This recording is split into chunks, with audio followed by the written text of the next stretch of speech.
Good morning to all of you. तो हम कहाँ तक पहुंच गए थे? भाग नंबर 5 में आर्टिकल नंबर 77 तक हम मैंने पिछले क्लास में आपको बता दिया था। और आज हम आर्टिकल 78 और आर्टिकल 79 में है संसद, इसको आज हम पूरी तरीके से समझेंगे। तो एक बार हम स्टार्ट करते क्लास को और रिकॉल कर लेते कि हमने अभी तक क्या क्या सीखा है। तो मैंने आपको 22 भाग में से पहला भाग में हमने क्या पढ़ा था? संघ और राज्य क्षेत्र, यूनियन एंड इट्स टेरिटरी। भाग दो में हमने क्या देखा? नागरिकता, सिटीजनशिप, जिसके सभी आर्टिकल्स को हमने कंप्लीट कर लिया था। और भाग 3 में हमने पढ़ा फंडामेंटल राइट्स, मूल अधिकार। जितने मूल अधिकार थे सभी को हमने समझ लिया था, जान लिया था।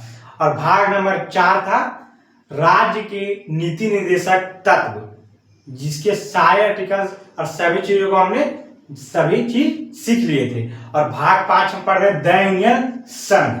तो आइए हम स्टार्ट करते हैं आज की क्लास को आर्टिकल नंबर 78 के साथ में। आइए जानते हैं आर्टिकल नंबर 78 क्या कहता है। आर्टिकल नंबर 78 कहता है कि पीएम का यह कर्तव्य होगा कि संसद की कार्यवाही की जानकारी किसको दे? तो राष्ट्रपति को दे। पीएम का क्या कर्तव्य होगा? पीएम जो भी संसद में चल रहा है उसकी जानकारी राष्ट्रपति को देंगे। तो ये था आर्टिकल नंबर 78। आगे बढ़ते हैं, आर्टिकल 79 देखते हैं। तो आर्टिकल है 79 संसद, पार्लियामेंट। तो आइए जानते हैं पार्लियामेंट में क्या बताया गया है संसद में। तो संसद, तो पहले तो ये कहता है कि संसद भवन का निर्माण किसने किया? संसद भवन का निर्माण एडविन लुटियंस वेकर। किसने किया? Edwin Lutyens waker. संसद भवन का निर्माण किया एडविन लुटियंस वेकर ने किया। और पार्लियामेंट जो शब्द जो है वो कहां से लिया गया है? तो फ्रांस से लिया गया है।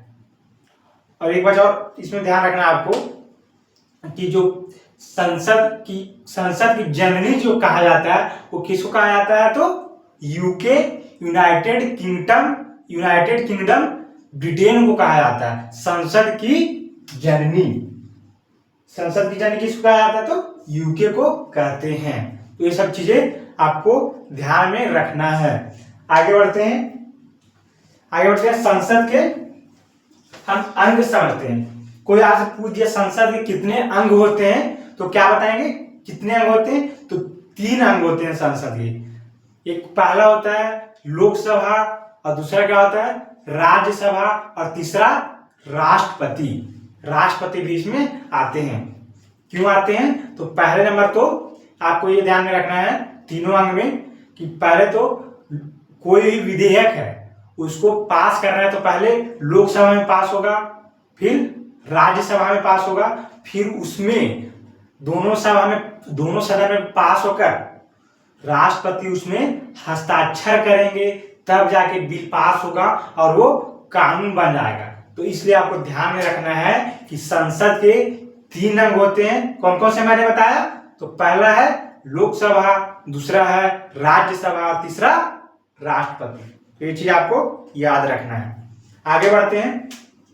आगे का कंसेप्ट कहता है संसद के सदन, हाउस ऑफ पार्लियामेंट। संसद में सदन कितने होते हैं? तो इसका आंसर है संसद में 2 सदन होते हैं। पहला है लोकसभा और दूसरा है राज्यसभा। तो ये 2 सदन होते हैं जो याद रखना है। आगे बढ़ते हैं।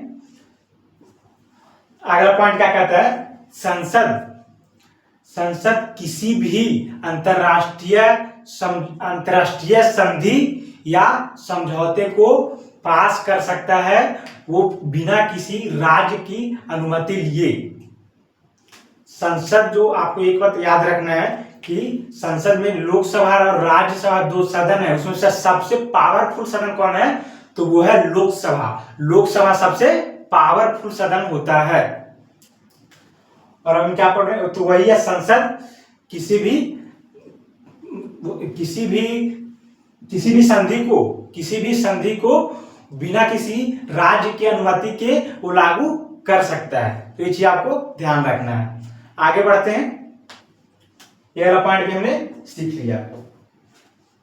आगे क्या है, संसद के बीच का भाग को हम लोग क्या बोलते हैं, सेंट्रल हॉल। जैसे ये देखिए मैंने बनाया है, ये है लोकसभा और राज्यसभा। लोकसभा और राज्यसभा के बीच में जो होता है उसको क्या बोलते हैं हम, सेंट्रल हॉल कहते हैं। सेंट्रल हॉल कहते हैं। और इसमें कितने आदमी आ सकते हैं, तो 1000 आदमी आने की इसमें कैपेसिटी है इसकी। इसमें 1000 आदमी बैठ सकते हैं सेंट्रल हॉल में। और सेंट्रल हॉल से रिलेटेड एक बात और आपको याद रखना है कि सेंट्रल हॉल में जो हमारा संविधान का जब निर्माण हो रहा था तो बैठक कहाँ हुआ करती थी संविधान के निर्माण में, तो वो सेंट्रल हॉल में हुआ करती थी। तो ये चीज आपको याद रखना है। और संसद भवन में के जो सेंट्रल हॉल होती है उसमें विदेशी अतिथि आते हैं, वो भाषण कहाँ देते हैं, तो सेंट्रल हॉल में ही देते हैं। तो ये सब चीज आपको ध्यान रखना है सेंट्रल हॉल के रिलेटेड। और लोकसभा और राज्यसभा आज हमने देखा है, तो ये सब आगे चीजों को, ये लोकसभा में कितने सीट होते हैं टोटल 545 और राज्यसभा में 245। सबसे पावरफुल सदन लोकसभा। तो ये था आर्टिकल नंबर 79। तो उम्मीद है हम संसद पार्लियामेंट को हम समझ लिए हैं। और आगे लोकसभा और राज्यसभा है आगे के आर्टिकल्स में, तो आगे हम इस चीजों को डिटेल में समझेंगे। तो आज के लिए उम्मीद करता हूं कि आप संसद पार्लियामेंट समझ गए होंगे। तो आज के लिए इतना ही, और उम्मीद कर रहा हूं कि आप लोग नोट्स और रिवीजन कर रहे होंगे और साथ साथ आप पूरी चीजों को समझ पा रहे होंगे और याद कर पा रहे होंगे सभी चीजों को। तो मैं उम्मीद कर रहा हूं कि आप सभी लोग समझ पा रहे हो, सीख पा रहे हो और जान पा रहे हो। तो मिलते हैं नेक्स्ट वीडियो में, आगे की चीजों को हम नेक्स्ट वीडियो में समझेंगे। आज के लिए इतना ही, धन्यवाद।